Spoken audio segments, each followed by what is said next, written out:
So today we've got 10 times WWE lost fans forever. I'm kind of interested in this video. It's an old one, but if you'd like to support the original upload of this content, please click the top link in the description to show some love. If you want to react to content with us live on Twitch, go ahead and use that bottom link. Come on, I gotta tell you that. You looking mighty handsome and or cute today. Hope you're taking care of your skin. Did you wash your face? See, I was paying attention to you. Keep up the good work. Anyway, let's get right into the content. Little ones, get the hell out of here. I will find you and I will throw you into a gutter. So get the hell out of here. We wrestling fans are a forgiving bunch. Often the ridiculousness of some aspects of wrestling are all part of the fun. Having said that, there are patience testing moments occurring sometimes every single week, whether it's bad acting or a promo that drags on and on for too long. This list isn't about those moments. This is about the huge choices that WWE have made over the decades that have literally shed viewers. The breaking point, the straw that broke the camel's back for millions of one-time wrestling fans around the world. Moments so bad they never watched WWE ever again. It was 2006 and Shawn Michaels was on one of wrestling's greatest comeback journeys. 4 years after returning from a devastating back injury, it felt like Michaels had dragged everyone on the roster to 5-star matches. The McMahon and Michaels feud was lit thanks to them disagreeing over the Montreal Screwjob, and as the rivalry escalated, it became surprisingly brutal. Their no-holds-barred match at WrestleMania 22 was an incredible contest to behold. Nobody was switching off after the WrestleMania match. Come Backlash a month later, however, a certain section of the fan base would be totally alienated. In a segment, Vince took Shane McMahon to a church and made loads of cheap shots against God. Vince also compared himself to the big man upstairs. You see, Shawn Michaels was a fantastic wrestler in the 1990s, but he was also a deeply troubled soul that was impossible to deal with. When he came back from retirement, Michaels was still the same incredible in-ring performer, but he'd also found God. McMahon said that while God had created Adam and Eve, he had created Stone Cold Steve Austin and Hulk Hogan. A week later, Is that not like absurdity? Like, I don't even think like if you're a Christian and all that, you can like play with that type of shit. Fuck, I don't even think you can like even jokingly. I don't think you could portray that like this. Does God care if it's like a character you do it? Like, oof, what? Bro, I don't know. Later, McMahon escalated things further and stated that he was starting his own religion, McMahonism. To most of the fans, this was hilarious stuff, but to some more religious folks, it was a storyline too far.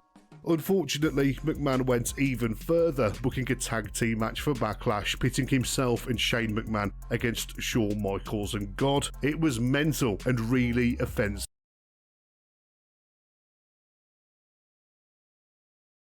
I'm not gonna lie though, like, it wouldn't be me if I lied to y'all. This is fucking hilarious. Look, like, why does he have the God rays on the fucking card, dude? Come on, man. Shane McMahon against Shawn Michaels and God. It was mental and really offensive to some Christians. Don't let history fool you. This speech at the King of the Ring 1997 was not the dawning of the Attitude Era, and it wasn't the moment that Steve Austin suddenly went from upper mid-carder to the most popular superstar of all time. It did prove, however, that Austin had the intensity and the charisma to become the #1 babyface in the company, despite technically being a heel. Stone Cold was a character that really personified the counterculture movement being felt in the late 90s. Austin was the refreshing, kick-ass anti. Lived to see Austin every week, and he was arguably more over with the fans than even Hulk Hogan was in his prime. Unfortunately, in 1999, Austin had to be written off TV to get neck surgery. When Austin returned towards the end of 2000, everything was gearing up for him to face The Rock at WrestleMania 17. The no DQ match between the pair was great and saw Austin emerge victorious, winning the WWE Championship, but it wasn't before Austin turned heel, smashed the hell out of The Rock with a steel chair that had been provided to him by arch-enemy Vince McMahon. WWE made a huge mistake with this heel turn. Austin had only a limited amount of time left even after surgery, and it was wasted with him being a bad guy when all of the fans just wanted to cheer for him. And as they saw the men embrace and share a beer without a stone cold stunner in sight, they switched off WWE, never to come back. The ruthless... Damn. That is a thing though, right? Like, I guess a heel turn at the wrong time really could make you like stop watching altogether. I've had a couple of points where like I'll watch the shows, I'll watch the whole build up to like a really big pay-per-view or something. Then I'll just see like what happens at like say WrestleMania and be like, all right, well the Fiend went, okay, well that was cool, that was nice. But like, I can't think of any heel turns or like face turns that made me go, oh, well I'm done. Yeah, none coming to mind from when I watched. I know I was really into it when Seth Rollins turned on the Shield, because I was like, wait a minute, this ain't right. I gotta see what happens next week. The aggression era began in June 2002 and somehow managed to often be more crass and offensive than the Attitude Era that preceded it. Say what you want about ruthless aggression, but it was very rarely boring. Weird, yes. Bloody, yes. Nonsensical, certainly. The ruthless aggression era lacked the mass appeal of the Attitude Era, but it certainly kept a section of the fan base entertained. When WWE changed from a TV-14 rating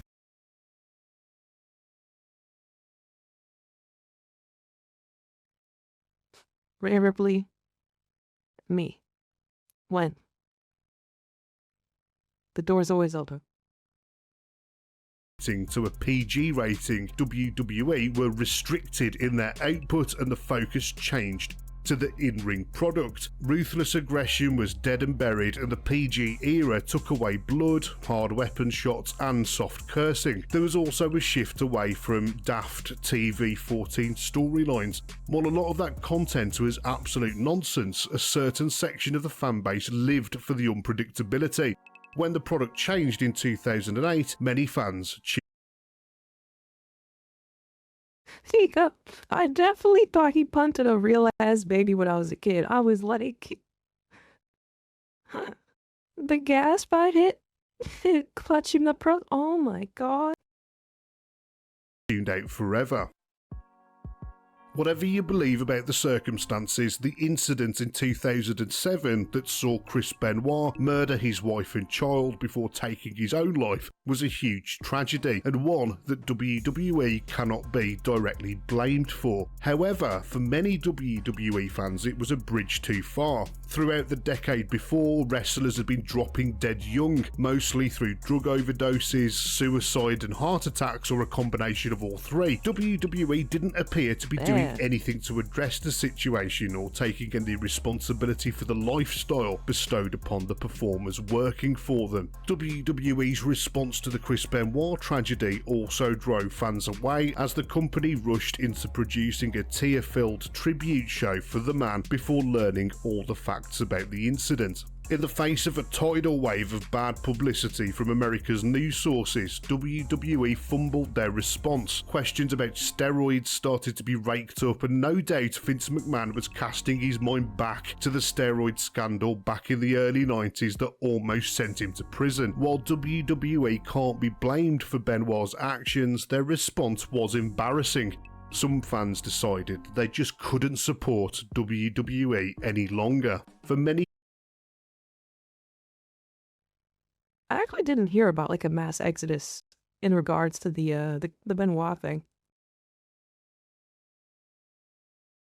Like, I don't recall, but I guess I wasn't in like the IWC or anything at the time either. So, I mean, there probably was like a call on forums or something where it's like, all right, fuck this shit.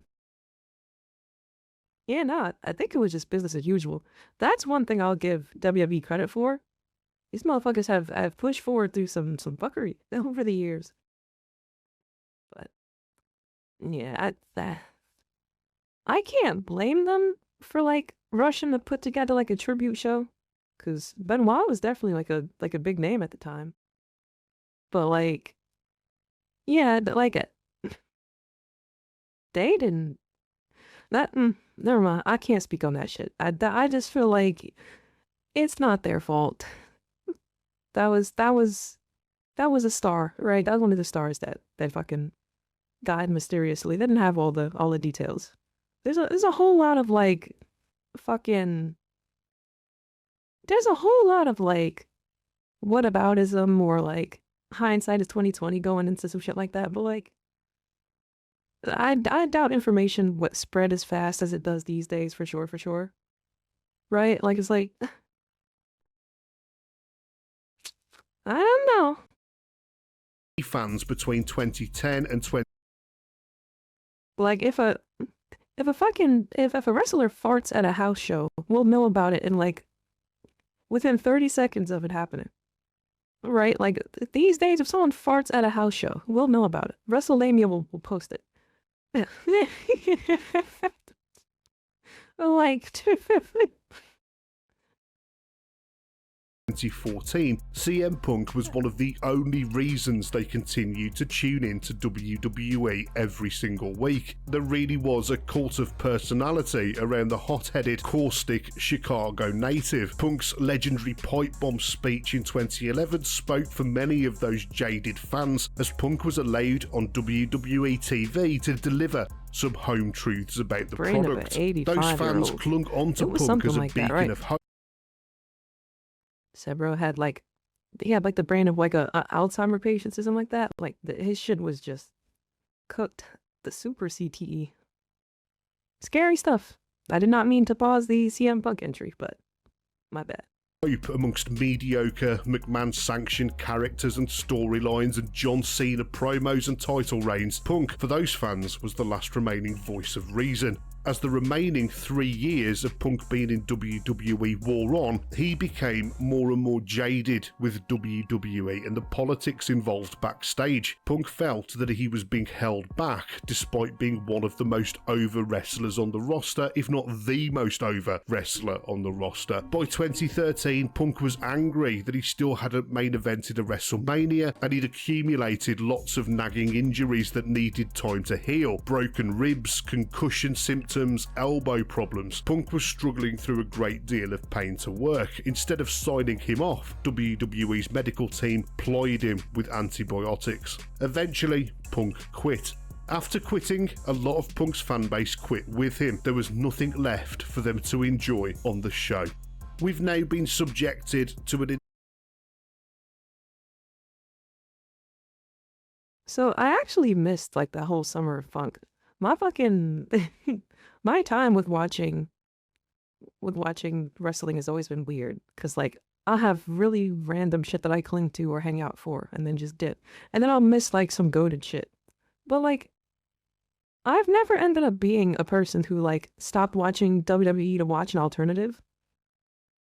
I get, and that's mostly me. Like the wrestling is probably fantastic on the other shows, but like the quality always seemed kind of ass. Like they'll have like really doo-doo camera work, or like the arenas will look really cheap or something. I'm just like, oh, this looks kind of it don't look expensive. I don't like it. I'm bougie. I'm a bougie ghost.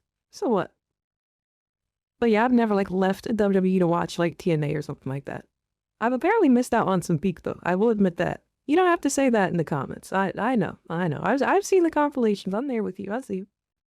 Entire decade of 3-hour-long episodes of Raw. It was July the 23rd, 2012 that WWE bowed to pressure from the USA Network and chose money over quality and made their flagship show almost unbearable to sit through. While the quality of the show has fluctuated over the years, it is undeniable that even on its best weeks, 3 hours is far too long for a weekly wrestling program. When WWE announced that Raw was going to be 3 hours back in 2012, there was a section of the fan base that looked upon it really positively. Surely this would allow for more talent to appear regularly on TV and for more storylines to play out. Unfortunately, they were wrong, and what we've been presented with instead is rematch after rematch and lots of filler. The ratings for Raw show that for some casual fans, the extra hour was too much of a commitment and they just switched off. The erosion of the casual fan base has been massive over the last decade. Those fans who never paid for a pay-per-view or the WWE network and never bothered watching SmackDown still used to make time for Raw every week, whether that was out of habit or tradition. Not anymore. While it certainly isn't the only reason for declining ratings, that extra hour of Raw every week for over 10 years has done more damage than good. Vince McMahon's total control of his product was often absolutely infuriating to sit through as a fan. McMahon was absolutely determined that fans would eat whatever they were served when it came to their favourite wrestlers, and God forbid any wrestler tried to get themselves over on their own. Zack Ryder was frustrated with his lower mid-card status on WWE TV and instead got himself over organically with the fans in 2011. I definitely heard about this. I was watching around the time this was going on, but I think I caught like a tail end of like the Zack Ryder stuff. They're so foul for that. They're so foul for doing bro like that.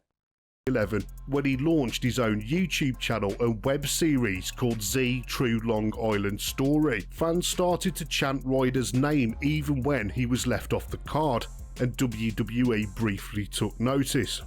Ryder would rub shoulders with the likes of John Cena throughout 2011, and he even won the United States Championship.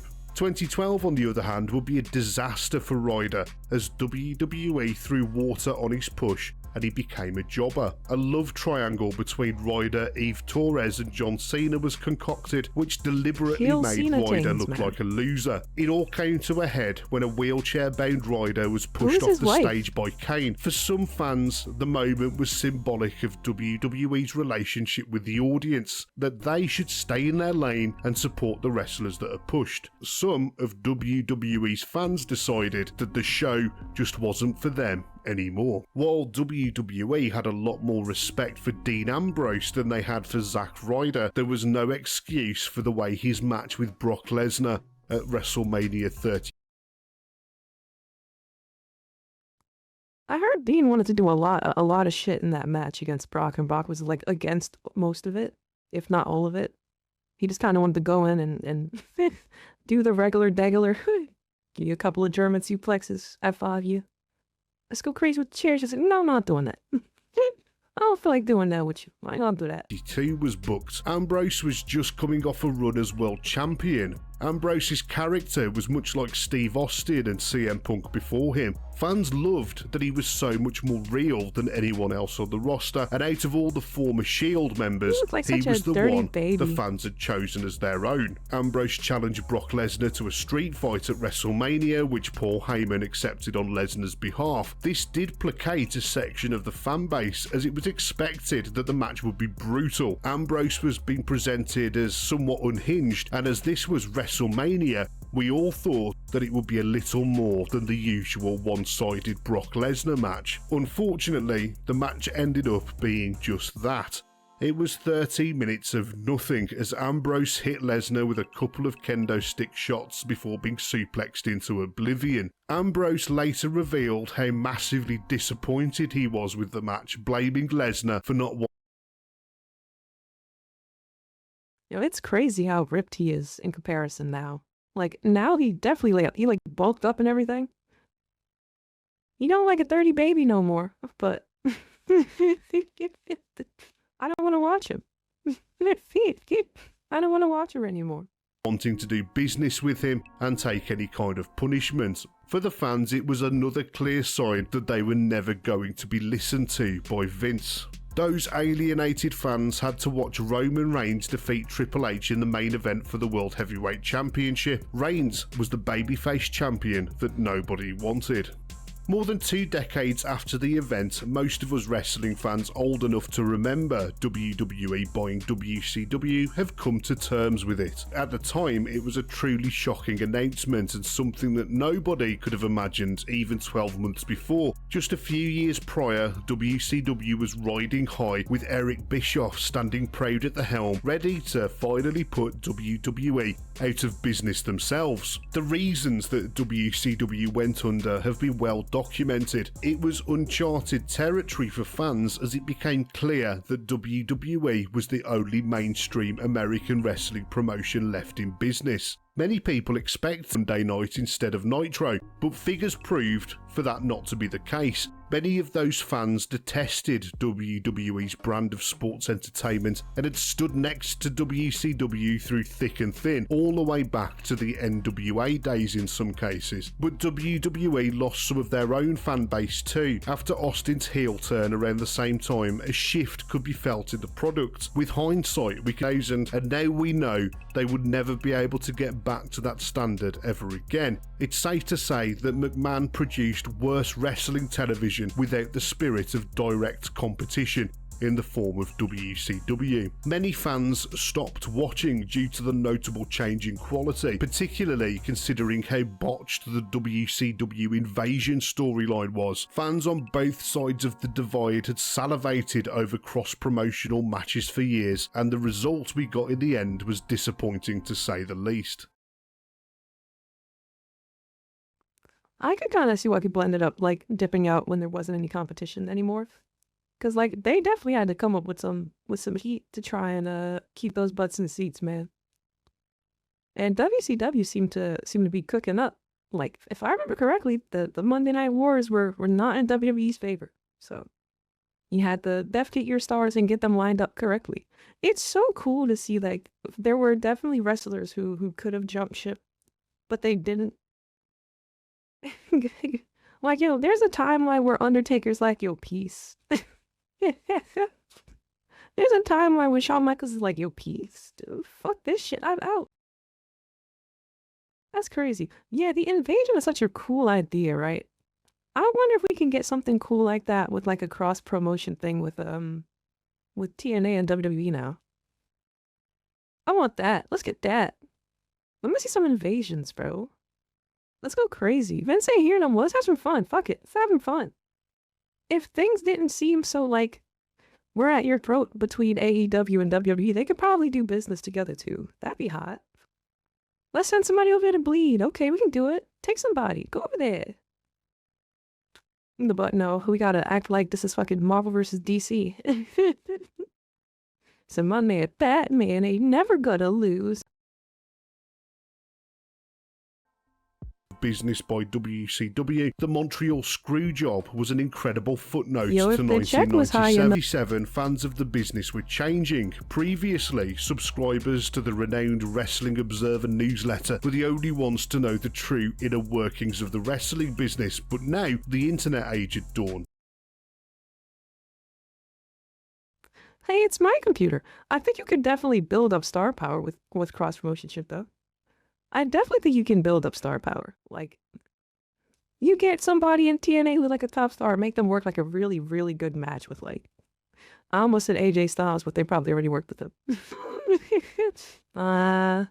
You know, get somebody go against Cody real quick. I don't know, they do something. Like, hey, this guy goes kind of hard. This guy is kind of wrong. A wide range of fans were starting to become savvy to the industry as message boards and wrestling news websites started to appear online. The coming of age for the internet was like a door being opened for the fans to see backstage. The Montreal Screwjob coincided with this time, almost within seconds of Vince McMahon calling fans on the internet that this was real, not scripted. In the case of the Screwjob, WWE themselves made no bones about exposing the situation on their own TV shows for the weeks and months after it happened, as wrestling exploded in popular worst and moving away from the enjoyable, simple form of entertainment that they once knew. Revelations like Vince McMahon screwing Bret Hart out of the title for real was a bridge too far for those fans. Only a year before, they assumed that McMahon was a commentator. For those fans, it wasn't just the Screwjob that made die-hard fans. The Bret Hart fans who had stuck with him and followed his rise from tag team specialist to WWE champion over the last... Ain't no fucking way.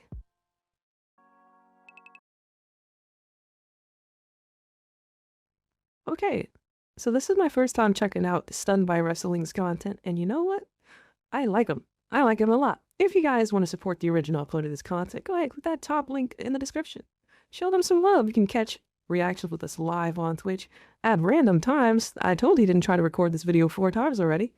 And you can hang out with us on Twitch. And yeah, we've got bonus content on Patreon that is not going to be on YouTube, but it's free there. So if you want to check out content that I can't upload to YouTube for whatever reason, go on Patreon, become a free member, and there you go. You got bonus content, even more videos. You thought I was lazy. You thought I was slacking. I ain't slacking. We hit. It's always interesting to talk about like these what ifs and whatnot, but like I can definitely see I can definitely see WWE losing some people every now and then.